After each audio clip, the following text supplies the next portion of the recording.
What it do, baby? Habituellement, je commence avec What it do, baby? Puis je le tiens le plus longtemps possible. Mais là, on est à quelques heures de la Classique KR. C'est vendredi aujourd'hui. Demain, c'est samedi. Classique KR. Team Raphaël, Team Duclair. Et mon invité est tellement phénoménal que je veux lui rendre hommage.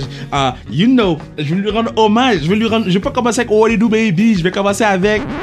J'en ai plein mon casse, hey, de l'hiver, hey, de tabernes, des nids de poules et de toutes nos rêves qui s'écroulent.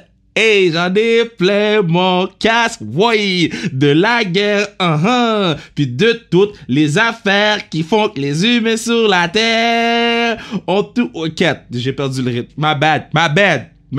Ben, j'en ai plein mon casse de Duclair, son équipe, de sa bouche qui battent comme si le partenaire va me battre.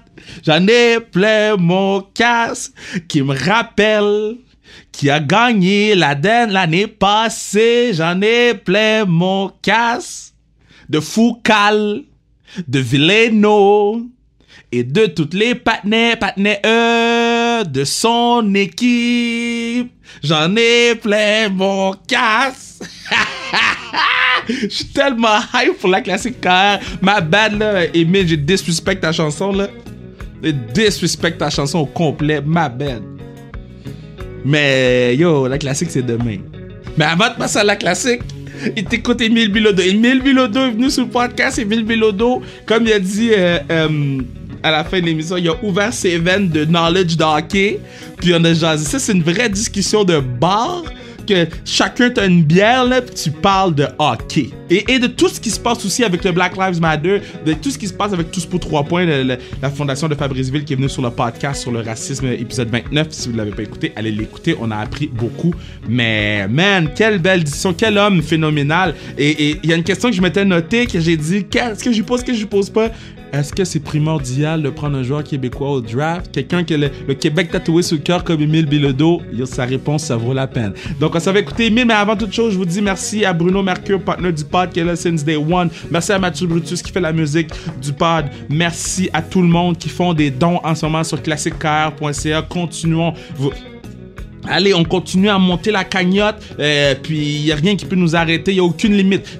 L'année passée, on a donné 15 000 avec un aréna plein, avec des dons, avec ci, avec ça. Là, on va avoir seulement 200 personnes dans l'aréna, mais tu sais quoi, on va donner plus cette année. Sinon, on va donner plus que 15 000. Pourquoi? Parce qu'on se tient ensemble, on est ensemble, puis on est là. Je vous dis aussi que vous pouvez...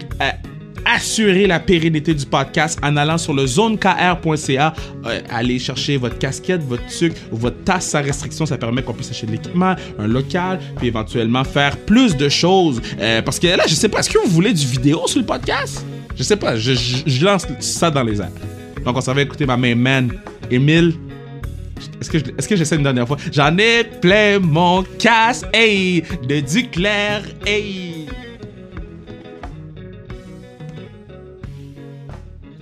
Oh, ça là, comme on dit, long overdue, parce que, tu vois, j'avais tellement hâte. Ben, en fait, c'est une personne qui m'inspire beaucoup, que j'apprécie beaucoup. J'adore sa musique. Moi, je chante ses beats dans le char, comme all day, every day. Mais j'avais hâte de parler sport avec ma main man. Vous le connaissez, un des plus grands artistes au Québec en ce moment. My dude, my guy, my man, Émile Bilodeau. Comment ça va?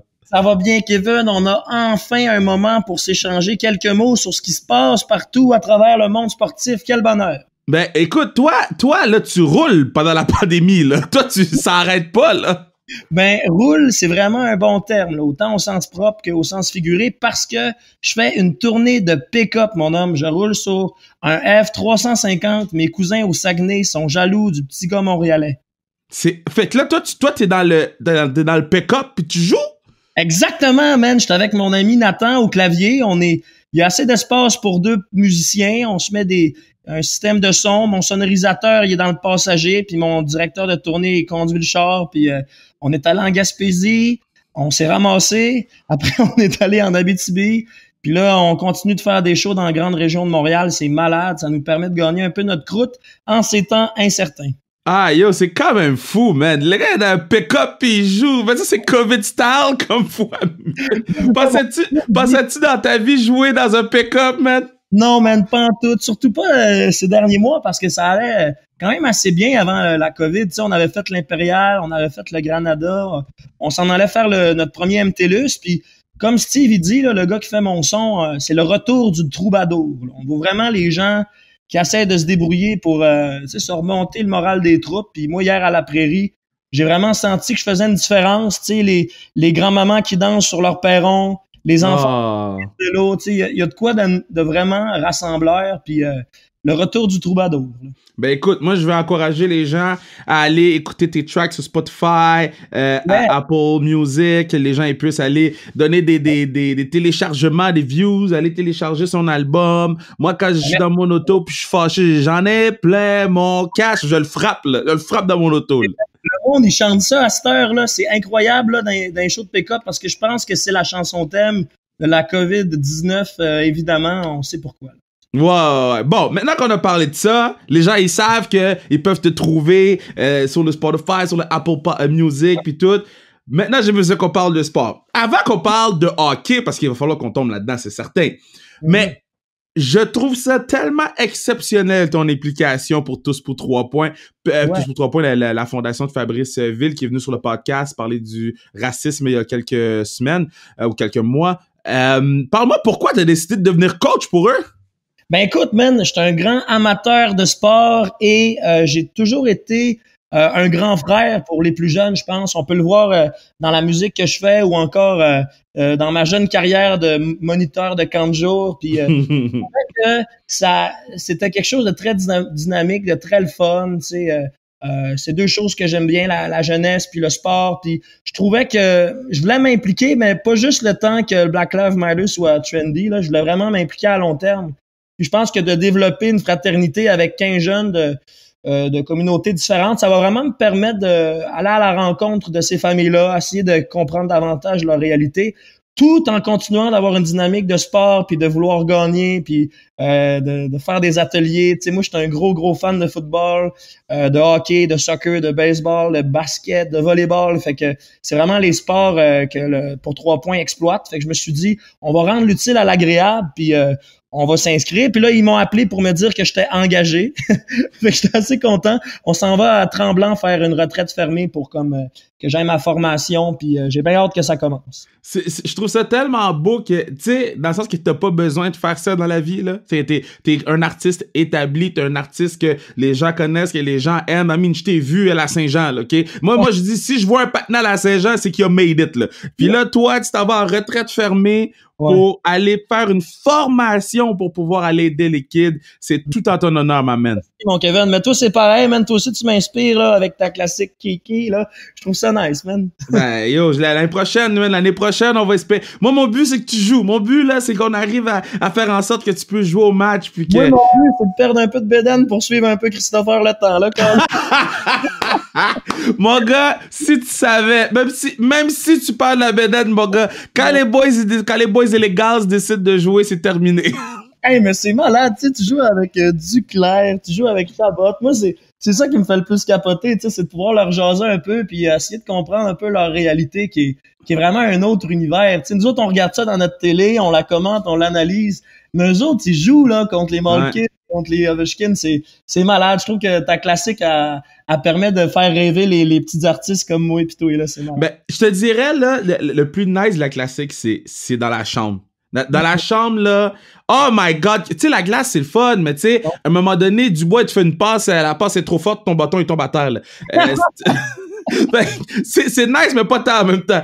Mais dans la chambre, c'est tellement powerful par là avec ces gars-là, puis tu te rends compte que c'est des kids qui ont été pris par la main toute leur vie, là. Ben, c'est quand même fou, là. Ah, ben, ça a l'air d'être des bons gars, tu sais, puis veux pas, moi, j'ai beaucoup, comment dire, avec tout le speech de Matt Dumba, là, au match, là, j'ai vraiment peut-être, comment dire, rattaché, je veux dire, j'ai retrouvé un peu de respect dans la NHL parce que je trouvais qu'ils avaient été très silencieux, tu sais, on les entendait pas beaucoup, c'était beaucoup dans la business, dans comment on va faire pour faire nos séries, pour que tout le monde soit content. Puis là, quand j'ai vu que la Ligue avait dit go pour que Matt Dumba il fasse un speech de son cru, tu sais, on voit que le gars s'implique beaucoup dans ce mouvement-là. Je me suis dit, OK, voilà enfin un moment où la NHL prend ben prend ses responsabilités, tu sais, parce que je pense que c'est ça va dans la suite logique, tu sais, la NBA, la NFL, ben là on va voir ce qu'ils vont faire quand la saison va commencer, mais je pense qu'il était temps vraiment qu'on voit quelque chose de ce genre-là, surtout dans des circonstances particulières, puis ils l'ont bien fait. Est-ce que moi, j'ai été très critique envers la Ligue nationale et là, on enregistre le 6 août. Je pense que ça passe dans 2 semaines, notre entrevue. Donc, juste pour qu'on soit en contexte, on enregistre le 6 août. Bon. Moi, personnellement, Émile, j'ai failli arrêter de regarder le hockey, Émile. Hein? J'ai failli arrêter de regarder le hockey. Parce que quand j'ai vu qu'est-ce que mes partenaires ont fait, quand j'ai vu qu'il n'y a pas un gars avant Dumba qui jouait même pas la game, il n'y en a pas un qui a mis le genou à terre pendant l'hymne national. Puis Dumba aussi a un problème, hein, parce qu'il y avait, avant qu'il lève le point pour l'hymne national américain et canadien, il s'était levé pour l'hymne canadien. Puis ça, c'était problématique, mais il savait pas. C'est ça. Je le suis sur Instagram, puis il dit que c'est son seul regret, là, c'est de s'être relevé pendant l'hymne canadien, parce que c'est sûr que là, c'est des circonstances différentes, mais il y a du racisme à travers le Canada, puis je pense qu'il regrette beaucoup. Mais je suis d'accord avec toi, man. Il y a juste Tyler Seguin qui a glissé un mot avant la game contre les Golden Knights. Je pense qu'il a parlé à Reeves. Il a dit, bon, mon homme, là, comment ça marche? Je vais mettre mon genou à terre, c'est ça, faut que je fasse. Il est allé chercher un peu d'infos. Mais sinon, c'est vrai que à travers la Ligue, les gens ils ont été un peu dans leur bulle, puis je sais pas. On peut voir ça comme une excuse crédible là, de le fait d'être dans la chambre d'hôtel avec les mêmes gars tout le temps, à penser un peu à stratégie, à pas trop regarder ce qui se passe à travers le monde. Peut-être qu'il y a ça aussi qui embarque. Mais moi, au contraire, je trouve qu'ils ont juste ça à faire. Ils sont tous sur le Wi-Fi. ils ont juste ça à faire, checker leur... Tu sais, des fois, là, je check le Fortnite, ils sont tous là. Je check le Instagram, connecté il y a 34 secondes. Puis je peux checker dans 1 heure, connecté il y a 33 secondes. Tu sais, les boys, tu sais, je trouve que, personnellement, moi, Tyler Seguin, j'ai acheté son jersey après qu'il a mis le genou à terre. Je l'ai acheté, j'ai fait... Toi, puis Robin Lehner aussi, faut pas l'oublier. J'ai dit, toi, t'avais tout à perdre. Comme toi, Émile, hein, même chose pour toi, là. Toi aussi, t'avais tout à perdre. Puis, t'as quand même fait les statements que t'as fait, puis tu continues à faire les statements que tu fais. Ça, pour moi, c'est vraiment plus powerful que Mathieu Dumba qui met son genou à terre. Pas parce que Mathieu Dumba, c'est pas populaire, pas important, mais c'est parce qu'on s'attend à ce que le partenaire met son genou à terre. Le partenair, c'est un partenaire. On s'attend à ce qu'il met. Moi, quand j'ai vu Tyler, quand je t'ai vu à la Saint-Jean, j'ai dit, oh!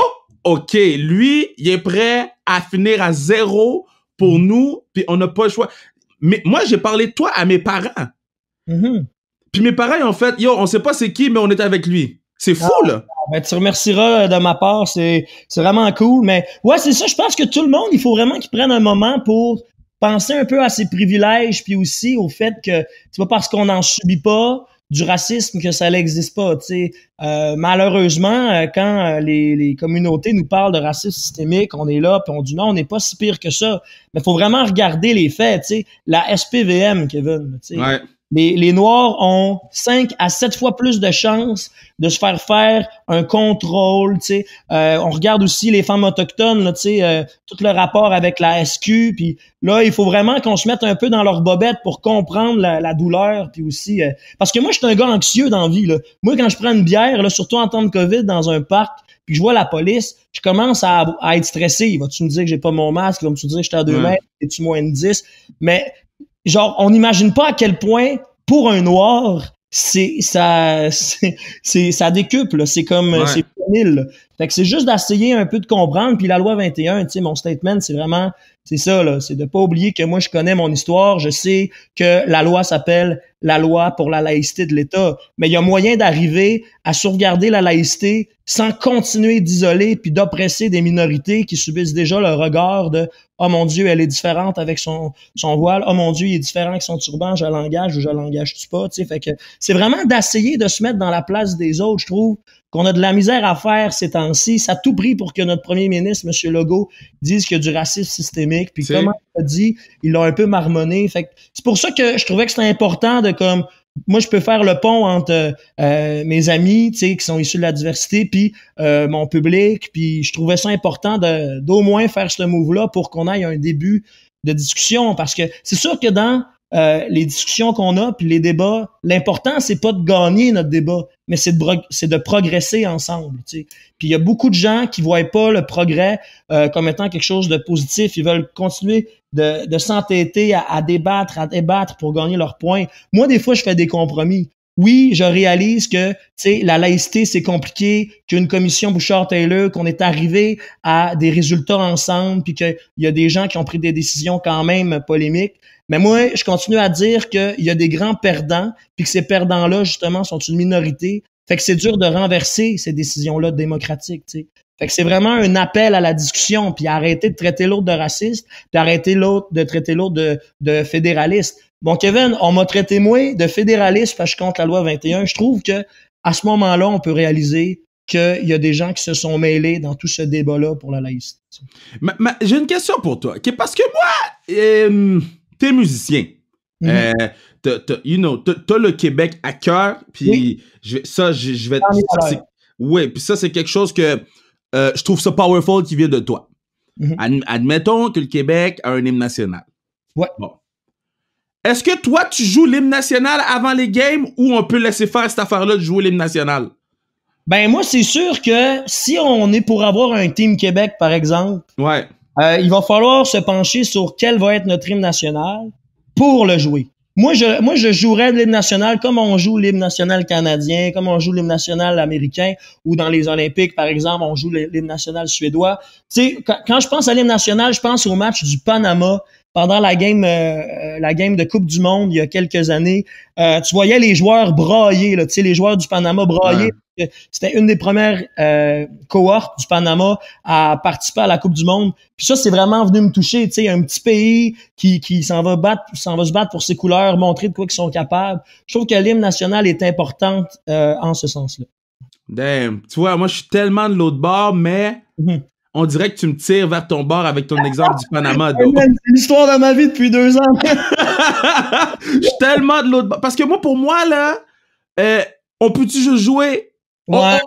On peut-tu juste... Puis je dis pas, parce que j'avais eu le débat avec Gabriel Nadeau-Dubois, les gens pourront retourner écouter le podcast, mais j'avais dit, tu sais, est-ce que dans le sport, il y a la politique? Puis il m'a dit, la politique et le sport, ça marche main dans la main. Tu sais, c'est obligé. Mais, pour moi, Émile, à la classique, on joue plus l'hymne national. Ah, OK, je comprends, ouais.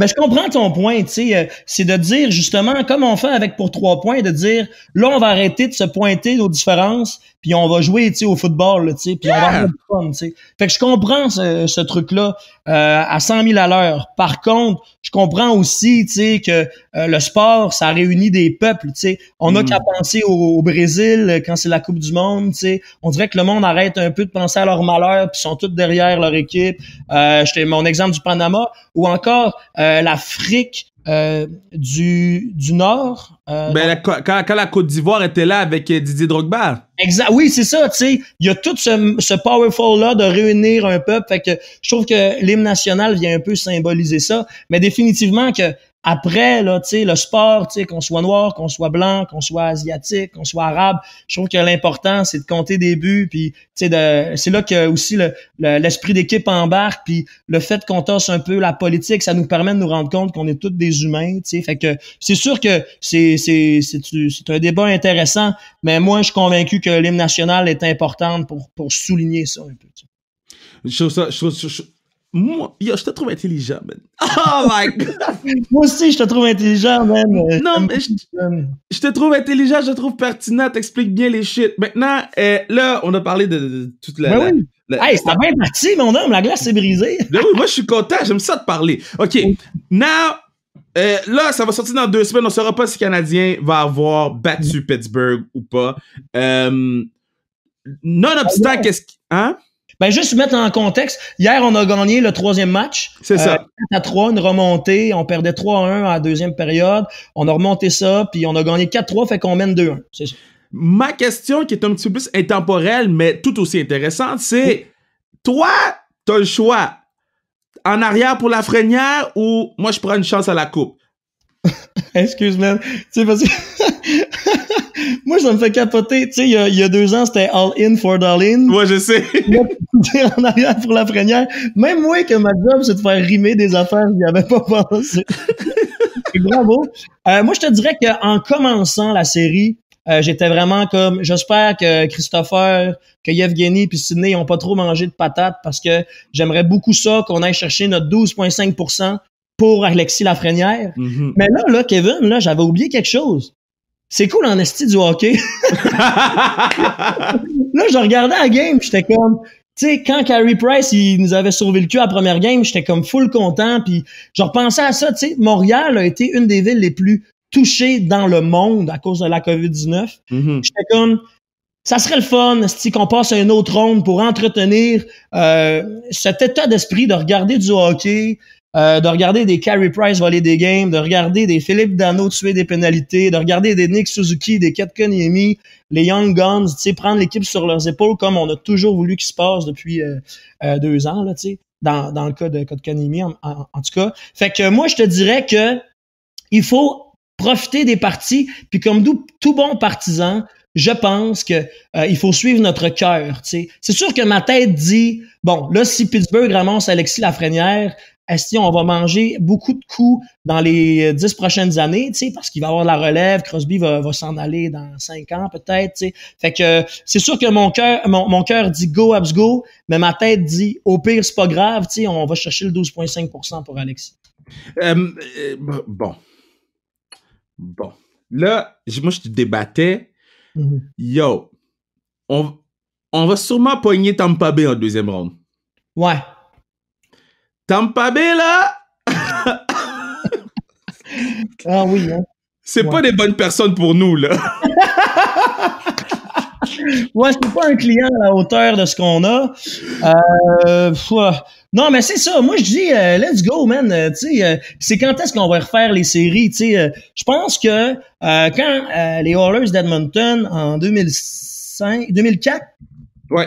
On gagnait la Coupe Stanley, man, ils étaient 8e. Tu sais, je veux dire, on peut-tu se permettre de rêver? Il n'y a pas quelque chose de spécial dans l'air, tu sais. Montréal a subi beaucoup de pression. Les citoyens ont vécu beaucoup d'anxiété parce qu'on a été très touchés. Je pense que, veux pas, c'est l'intro à un conte de fées, puis tu me traiteras de rêveur, mais moi, je pense qu'en tant que partisan, on peut pas faire autrement que les supporter, tu sais. Puis à partir du moment où Claude Julien va mettre Drouin avec Domi, peut-être que là il va avoir des flamèches comme il y en a eu il y a 1 an, tu sais, quand Domi a connu sa saison de 83 points, quelque chose du genre.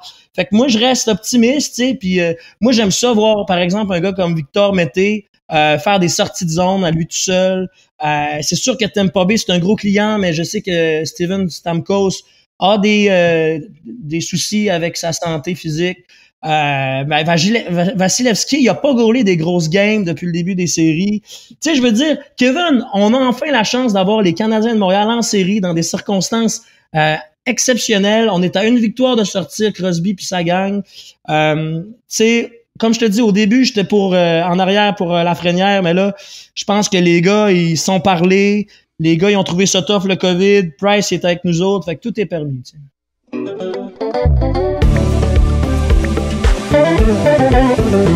Yeah, c'est à ce moment-ci du podcast que je vous dis que vous pourriez assurer la pérennité du pod en achetant une tuque, une casquette ou une tasse sans restriction sur le zonekr.ca. Mais encore plus important, faites un don sur le classique kr.ca. Pour le camp, on veut monter la cagnotte puis inscrivez que vous écoutez le pod, dites que vous écoutez le pod et on va s'assurer de lire les noms de tous ceux qui ont donné parce que yo, on fait partie de la même équipe, on est une équipe pour le camp puis en fait vous faites partie de l'équipe Team KR là. Je vois personne qui encourage Team Duclair là. Personne. Tonnerre. Personne. Si vous écoutez le pod, vous êtes Team Raphaël. Tu peux pas écouter le pod à chaque semaine depuis plus de 50 épisodes puis tomber Team Duclair. Makes no sense. C'est comme si je vais chez McDo je vais chez PFK à chaque mardi comme je le faisais quand j'étais petit. Puis qu'on me demande quel est ton fast-food préféré, je dis AEW. Mais non. Respecte ton allégeance. Ton allégeance est avec nous, sans restriction, Team Raphaël. Donc, quand tu vas voir le live, je veux que vous mettez Team Raphaël. Vous suivez la page Classique KR sur Instagram, que vous faites le don sur classiquekr.ca, puis qu'on puisse monter la cagnotte, puis qu'on puisse donner quelque chose de nice. So, let's go, baby.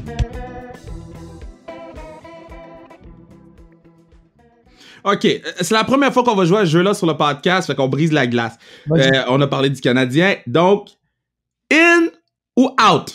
Je vais te nommer des boys, faut que tu me dis, moi je le garde, ou moi je l'échange, ou je le coupe. Le genre de gars là qui est comme, moi je veux même pas l'échanger parce qu'ils vont me donner 3 rondelles, un bâton puis une gomme Excel, OK?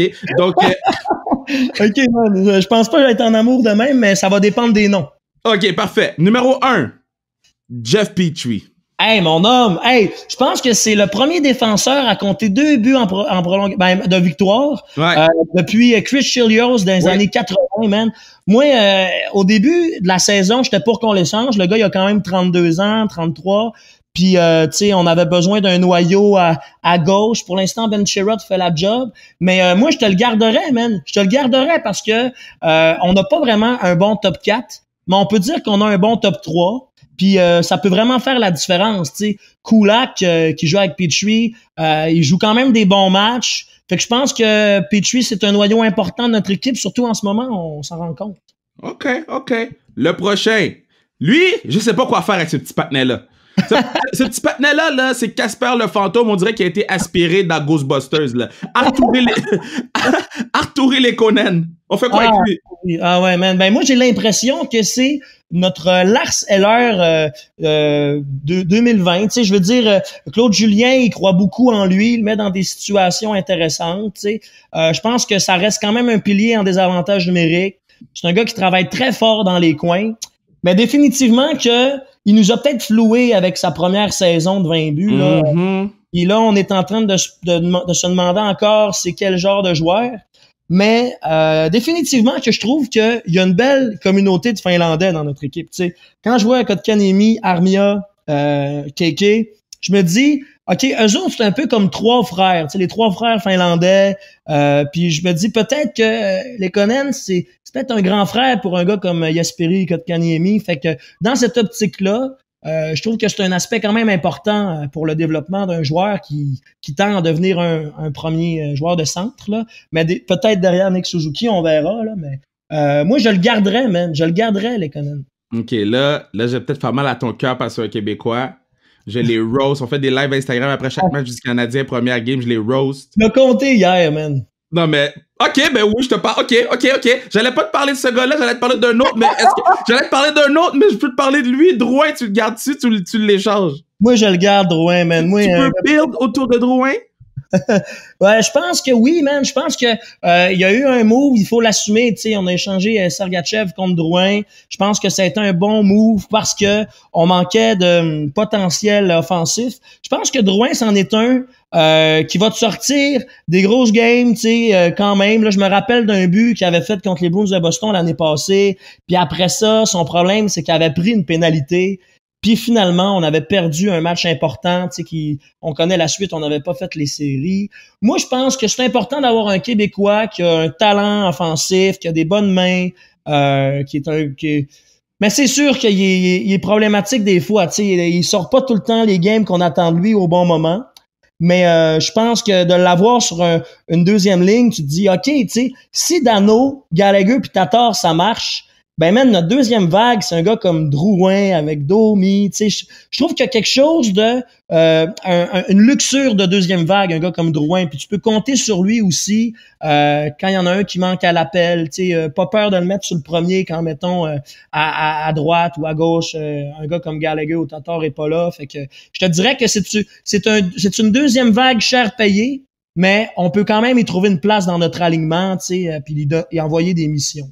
Bon, ben, je vais te mettre en problème maintenant avec le deuxième Québécois. Je te mets en problème. Joueur autonome avec restriction l'année prochaine. Charles Hudon, fait quoi avec ce gars-là? Hey, man, Charles, il est pas dans les bonnes grâces de Claude Julien. Moi, je me rappelle d'un but qu'il avait fait l'année passée. Oui, mais tout le monde se rappelle du même but. Tout le monde se rappelle d'une affaire de Charles. Ouais, mais il était fou. C'était contre le patinet Fleury, man. C'était incroyable, oui, ce but-là. Même à ça, on se rappelle juste d'une affaire du petit partenaire Charles Hudon, là. On peut, puis je l'aime, ben pas que je l'aime, mais c'est pas ma boy, là, mais yo, à un moment donné, il faut tourner la page, là. Ouais, moi, je pense qu'ils vont pas leur signer. Moi, je pense qu'il va aller sur le marché des joueurs autonomes. Puis, mais en même temps, tu sais, ce que Bergevin peut faire, c'est de savoir que Hudon a perdu de la valeur quand même. Tu sais, faut se rappeler que c'était le top scoreur il y a 2-3 ans de la Ligue mineure, tu sais. Puis là, il a pas vraiment pris sa place dans l'alignement de départ du Canadien de Montréal. Fait que peut-être que Bergevin, quand il va s'asseoir avec son gérant, il va dire, écoute, là, moi, j'aimerais ça signer Charles, mais je pense pas que d'autres équipes vont avoir le même intérêt. Fait que je vais négocier à la baisse avec toi, tu sais. Mais c'est sûr qu'en faisant ça, on va pas améliorer son moral. Puis je pense que Charles, c'est un gars qui a besoin de se sentir impliqué, tu sais. Le gars, il a désespéré, là. On dirait que le gars a pas mangé depuis 8 jours quand tu lui passes en entrevue. Ouais, c'est sûr que ça doit être dur pour lui, là. C'est pour ça que j'ai de la misère un peu à me positionner. Mais définitivement que si j'en avais à en enlever un, je pense que ça serait Hudon, là. Ouais. Okay. Moi, je vous souhaite très bonne chance, là. Peut-être une carrière européenne aussi, tu sais, je veux dire, il y a des gars qui ont fait ça, là, puis ils ont quand même trippé, là, tu sais, fait que il y a moyen de gagner sa croûte, puis d'avoir du fun, puis de voyager à travers le monde. Là, il t'en reste 3, Cool. Bon, lui, Claude Julien le met sur le power play. Jordan Will. Tu fais quoi avec ça? Sur un bateau, puis on le revoit plus? Moi, je le couperais. Je l'échangerais même pas, je le couperais. Ouais, c'est ça l'affaire. Je trouve que le Canadien a vraiment une manie de comme surfer sur leurs anciennes conquêtes du ballottage ou genre des transactions à petite envergure. Tu sais, je te donne des exemples. Le plus gros move, ça a été Paul Byron. Tu sais, il est devenu notre assistant. C'est un gars super efficace en désavantage numérique. Il a déjà connu une saison de 20 buts. Après ça, tu sais, t'as un gars comme Kulak qu'on est allé chercher au ballottage, si je ne m'abuse. Ouais. Puis là, après ça, t'as un gars comme Jordan Will que t'es allé chercher contre Chabot, là, tu sais. Ouais. Ouais, fait que c'est ça. Fait que là, moi, je me dis, regarde, c'est bien beau, Marc, là, quand t'as réussi à faire des petites entourloupes, mais il faut pas baser une équipe et un power play sur ces petites entourloupes-là, tu sais, de jeu de coulisses, tu sais, échanger un 7e choix contre un joueur, échanger un joueur, tu sais, remplaçant contre un joueur remplaçant d'une autre équipe, puis d'en faire ton joueur d'avance ta deuxième vague. C'est sûr que là, je pense qu'il y a un problème dans la philosophie de Bergevin un peu, parce que on manque encore, selon moi, de punch à l'attaque, mais en même temps, qu'est-ce que tu veux faire? Tu sais, t'es dans ses bottines, t'as des joueurs en fin de carrière comme, mettons, Price, Weber, Petrie. Là, tu regardes un peu dans ton alignement. T'as Tatar, Gallagher, Dano qui semble quand même être quelque chose d'intéressant. Drouin, t'as déjà fait un move avec. Tu lui as donné 6 ans. Tu lui as donné beaucoup d'argent. Fait qu'à partir d'un moment, je trouve qu'il manque beaucoup de joueurs établis. Fait que c'est dur d'aller proposer 2 joueurs établis contre un joueur top 6, tu sais. Mais là, ce qu'il peut faire, par exemple, c'est regarder dans ses choix. Mais moi, je pense qu'en ce moment, on peut se permettre de rêver à une deuxième ronde excitante avec les joueurs qu'on a.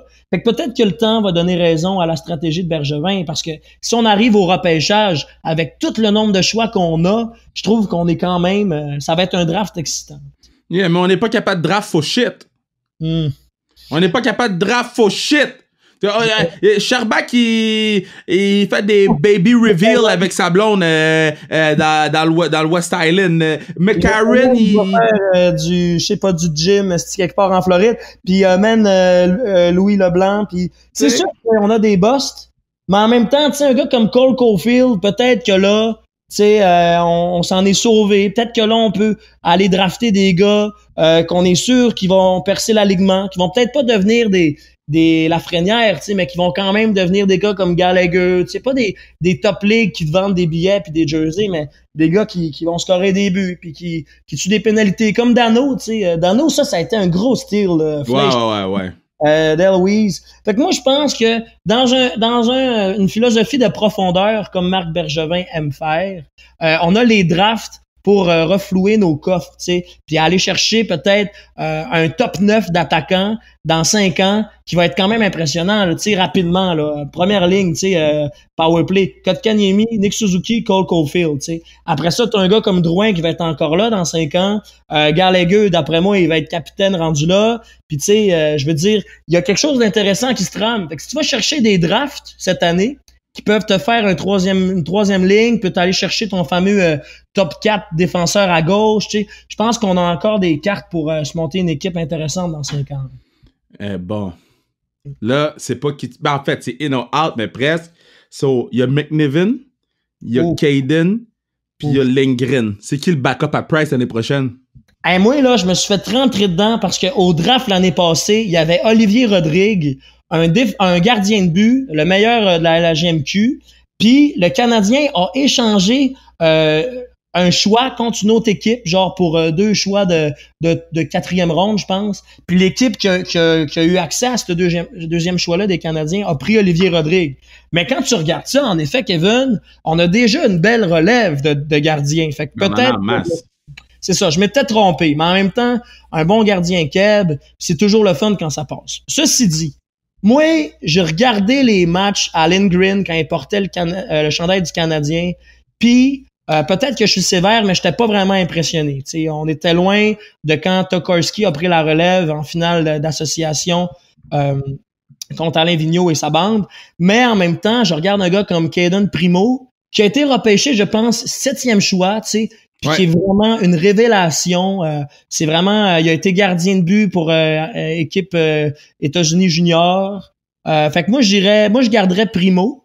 Puis Lindgren, je continuerais de le faire goaler pour le Rocket. Tu sais, je pense que c'est quand même un gars performant dans cette ligue-là. Tu sais. Puis McNiven, tu fais quoi avec? Hey, une chance qu'on n'a pas repêché Rodrigue. J'étais vraiment dans le champ. Mais McNiven, ouais, aussi, c'est un grand potentiel. Fait que peut-être que je te dirais que le backup de Price, ça va être Primo. McNiven va sûrement être le backup de Lindgren d'un Rocket. Puis je pense que McNiven va pouvoir éventuellement devenir le partant du Rocket de Laval pour talonner un peu Primo pour ce qui est de seconder Price. Tu sais. Mais définitivement que c'est important de préparer cette relève-là de gardien de but. C'est un dossier important. Joël Bouchard doit vraiment mettre ses gants de coach parce que le Canadien de Montréal a toujours eu une philosophie de gardien de but. Tu sais, on regarde dans l'historique, tu sais, on a connu du succès dans nos playoffs quand c'était Roy, quand c'était des gars comme, tu sais, là, on va retomber dans les années 50, 70, tu sais, mais c'est des gars comme Plante, c'est des gars comme Dryden. Fait que je pense que c'est vraiment quelque chose d'important et c'est un dossier qu'il faut pas prendre à la légère. OK, là, j'ai une question, puis on va peut-être pas se chicaner, mais discuter. Moi, je me chicane pas dans la vie, je discute. C'est un débat que j'ai avec beaucoup de gens. C'est très sensible chez beaucoup de gens. Chez d'autres, c'est... Mais non, on prend le meilleur. Draft, est-ce que c'est primordial pour toi qu'on prenne un Québécois? Oh, c'est super intéressant, ça, comme question. Primordial. Ça veut dire que il y a un Québécois, il est peut-être pas meilleur que l'autre, mais moi, je veux prendre le Québécois and we'll see. Est-ce que pour toi, c'est primordial? Je peux-tu te donner un exemple, Kevin? Parce que j'aime expliquer ce que... Ouais. Quand on a repêché Sergachev, je pense que c'était 7e au total. OK. Ben, il y avait un gars qui s'appelait Pierre-Luc Dubois, qui était comme... On avait dit, les dépisteurs avaient dit, il est 5e, tu sais, dans ce qu'on estime. Mm-hmm. Puis moi, j'étais vraiment en mode, OK, on est 7e, tu sais. Y a-tu moyen d'aller parler avec les Columbus Jackets? Ouais.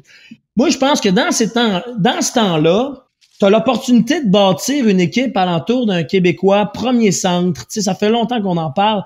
Tu sais, tu donnes ton premier choix, puis tu donnes un joueur d'impact, puis tu vas chercher un gars qui aujourd'hui a complètement changé le visage aux grandes dames de John Tortorella. Tortorella est shit avec lui, là. Hey man, lui, il gosse-tu, mais j'ai-tu hâte qu'il s'en aille? Parce que, man. Juste une parenthèse, tu sais, il y a eu vraiment toute une affaire avec les Montgomery de ce monde, les coachs qui faisaient de la violence envers leurs joueurs. Puis là, lui, on dirait qu'il est retombé dans son vieux minding de coach des années 2000, 90. C'est comme, dude, t'as un gars super smart, super bon, super leader. Tu sais, tu lui as enlevé Artemi Panarin, tu lui as enlevé Bobrovsky. Le gars, il porte quasiment son épaule, son équipe avec Seth Jones et compagnie. Mais ce que je veux dire, c'est que ça pue sa place, là. Crier devant toute l'équipe, l'humilier, puis après ça, aller devant les médias puis dire on suçait, Toronto était bon. De pas être respectueux avec les fans, avec les médias. Je trouve que lui, il a vraiment fait mal à sa franchise. Pour en revenir à ta question... Mais attends, je veux juste rajouter quelque chose à ce que tu as dit, là, que je trouve que moi, pour moi, il faut absolument que je dise, parce que Pierre-Luc, c'est un de mes bons amis dans la vie. Parler à Pierre-Luc après l'événement qui est arrivé lors du dernier match. Pierre-Luc is good. On est 6, Pierre-Luc is all good. Cool. La raison pourquoi il continue à faire ça, là, il a pas fait ça à Anthony Duclair, hein? Il sait qu'est-ce qu'il fait. La raison pourquoi les gens continuent à le laisser faire, parce que c'est white on white crime. C'est un blanc qui désuspecte un autre blanc, puis on fait « Hey, c'est chill, on va le laisser passer ». C'est pas mieux que s'il avait fait ça à Anthony Duclair. S'il avait fait ça à Seth Jones, Émile, il y aurait plus de job. Mais parce que c'est white on white crime, les gens le laissent passer. Non, c'est aussi pire. C'est aussi pire. J'avais pas vu de même, man, puis je suis content que tu me dises qu'il va bien, parce que, Chris, tu sais, c'est beaucoup de pression être un joueur de hockey dans la Ligue nationale. Tu sais, premièrement, tu as le regard de tes amis, de ta communauté qui te voient jouer. Tu sais, ils sont fiers de toi. Après ça, tu as les fans, tu as tes contrats, tu as ton équipe, tes coéquipiers.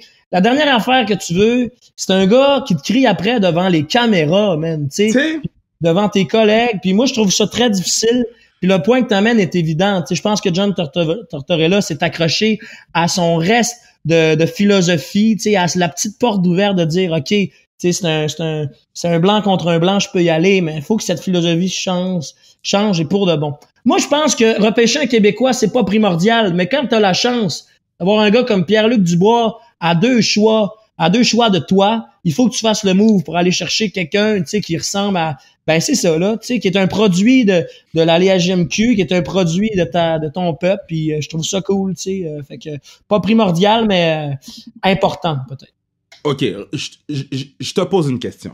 So, joueur X, il est coté 7 sur 10. Joueur puis il est québécois. Joueur Y, russe, il est coté 8 sur 10. Tu prends lequel? Ben moi, c'est ça, je reviens à ce que je disais là. Je vais prendre le russe parce que ce qui se passe, c'est que moi, je suis prêt à monter pour un Keb. Tu comprends? Je reviens à mon exemple. Je comprends. Ouais, je suis prêt à aller chercher le 9 sur 10 Keb que de me contenter d'un 8 sur 10. Tu sais, je veux dire, c'est le fun de bâtir son équipe, le futur de son équipe sur quelqu'un qui est un produit tu sais, de nos institutions, de notre ligue junior, tu sais, mais toujours en nivelant vers le haut, jamais en nivelant vers le bas. C'est quel joueur qui te fait triper dans la ligue en ce moment, là? Quel joueur là que ça t'écolle ton bedon, là? Ben moi, man, c'est sûr que en ce moment, dans la ligue, là, tu sais, un gars comme Ovechkin, ça me fait complètement capoter, là. Ce gars-là est en train de, tu sais, on s'en rend pas compte, mais il est en train de courir vers un record, tu sais, vieux des années 90, tu sais. Wayne Gretzky, quand est-ce que toi et moi, on aurait pu penser ça un jour, tu sais? Fait que je trouve que ce joueur-là est impressionnant. L'heure de mettre la puck dans le but, ça me fait capoter. Sinon, c'est sûr que Artemi Panarin... ouais, Tipin! Moi, je le trouve cool, man. Je trouve que c'est le retour du joueur pas trop grand, pas trop massif, très agile, qui joue avec, tu sais, Zibanejad. Je trouve ça le fun à regarder ces deux gars-là. Malheureusement, on sait que c'est terminé pour eux, mais je pense qu'avec Kako, il y a vraiment quelque chose qui se passe à New York, puis il y a le dossier Henrik Lundqvist aussi qui est intéressant. Tu fais quoi avec ce gars-là? Moi, je pense que je le mettrais dans une situation gagnante. Mais là, la question, c'est est-ce que New York est dans une situation gagnante? Je pense pas, là. Je pense qu'il leur reste encore des croûtes à manger. Puis après ça, la question, c'est, bon, Henrik Lundqvist, quelle équipe qui pourrait atteindre les grands honneurs veut se départir de son gardien pour aller chercher un gars en fin de carrière, tu sais? Est-ce qu'on va échanger Lundqvist, par exemple, contre Washington pour que Oldby aille un bon backup, tu sais, je veux dire, en même temps, lui, je pense qu'il l'a vu, là, tu sais, il y a eu un meme qui est passé quand on a vu que New York s'est fait balayer. C'est juste Henrik Lundqvist qui est là, qui est derrière la baie vitrée, puis qui il commence à y penser, là, qu'il y aura peut-être pas de Coupe Stanley dans sa carrière. C'est dommage, parce que ce gars-là a tout donné pour les Rangers. On sait qu'ils ont fait la finale de la Coupe Stanley il y a quelques années, après avoir sorti le Canadien. Mais en même temps, c'est ça, tu regardes un gars comme Roberto Luongo, qui est vraiment un grand gardien dans l'histoire de la NHL. Puis je pense que lui, il est en paix avec ça, là, tu sais. Il a vraiment fait une différence dans la communauté en Floride. Il s'est fait retirer son chandail. Moi, je trouve ça... Je trouve qu'on met beaucoup d'importance sur gagner une Coupe Stanley. C'est très difficile. Puis je pense qu'il y a des grands joueurs qui en gagneront jamais. Puis je leur souhaite de pas faire de cauchemar avec ça. Je leur souhaite de se concentrer sur le positif, sur leur nombre de victoires, sur le nombre de fois qu'ils ont rentré en série. Porter une équipe sur son épaule quand t'es gardien, c'est vraiment pas facile. C'est tout en leur honneur.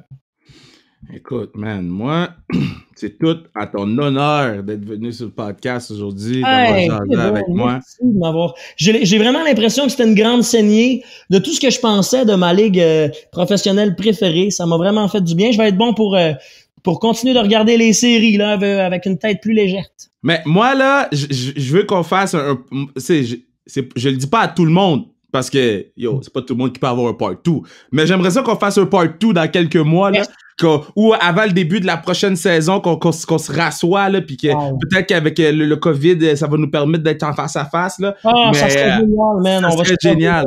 Merci, Kevin, puis continue avec tous tes beaux projets, puis je te suis, man. I'm follow you, man. Mais moi, je te suis aussi. Les gens peuvent aller te suivre sur Instagram. Les gens peuvent aller suivre, downloader ta musique, télécharger, l'écouter sur repeat. Puis tu sais quoi? Si le Canadien perd, tu peux partir le beat, j'en ai plein mon casque. S'il pleut, tu peux partir le beat, j'en ai plein mon casque. Si tu connais quelqu'un qui a pogné le COVID, tu peux partir le beat, j'en ai plein mon casque. All day, every day. J'ai fait sur mon bureau. All day, every day. Merci, Kevin. Esti, puis bonne série à vous autres.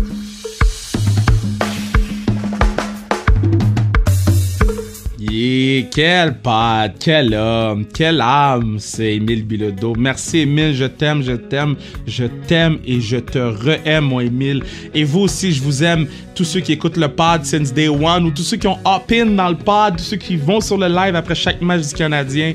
J'adore discuter avec vous après les matchs. Pour vrai, la classique est dans quelques heures. Continuez à faire des dons sur classiquecar.ca. Faites les dons. Merci à Bruno Mercure, partenaire du pod. Merci à Mathieu Brutus. Classique est dans quelques heures, guys.